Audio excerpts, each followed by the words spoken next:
The offseason will surely start to kick off in the coming week with Ohtani off the board. And with the Jays' 3 big holes in left field, third base, and DH, there's quite the need for them to act fast in order to get who they want. And looking at the potential options for left field, there is one who may be perfect for the price and on-field value. A guy you may not have preferred but would still be thankful for, Jung-Hoo Lee. Lee started his career as an 18-year-old for the Nexon Heroes, and despite being 11.2 years younger than the average player, he performed well. In 144 games, he posted an average north of 300 and scored over 100 runs. All in all, it was an impressive debut season for the teenager, ending with him receiving the Rookie of the Year award. And it really seemed like power was the only thing lacking in his game, which over the next 2 seasons he did improve on just a little, but it wasn't until his 4th season in the KBO where he finally pieced it all together. In 2020, he hit 49 doubles, 15 home runs, and drove in 100 RBIs for the first time in his career,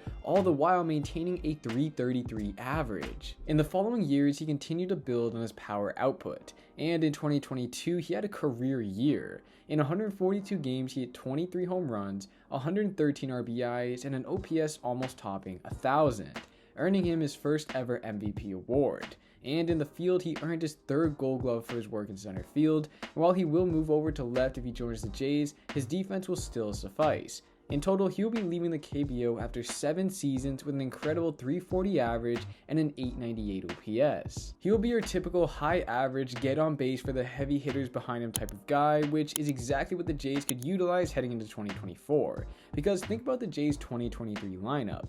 How often do we see the 3 of Springer, Bo, and Vlad bat in a row? A lot.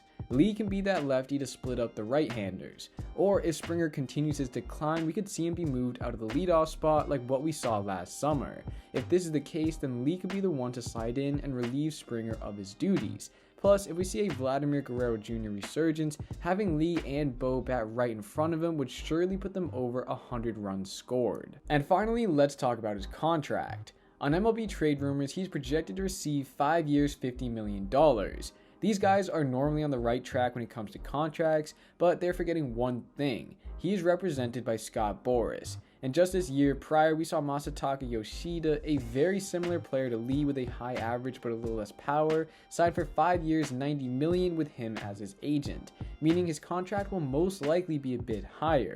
Perhaps 5 years for $65 million sounds a bit more realistic. This price still seems fair and would allow the club to spend on other guys such as Jorge Soler, Rhys Hoskins, or JD Martinez. So expect his name to be tossed around the Blue Jays in the next few weeks. Because if they were so heavily involved in Yoshida last year, I would expect them to be interested in Lee as well. That wraps it up for this video. Make sure to hit the like button and subscribe for the best Jays content on the internet, along with helping us reach 2,000 subscribers.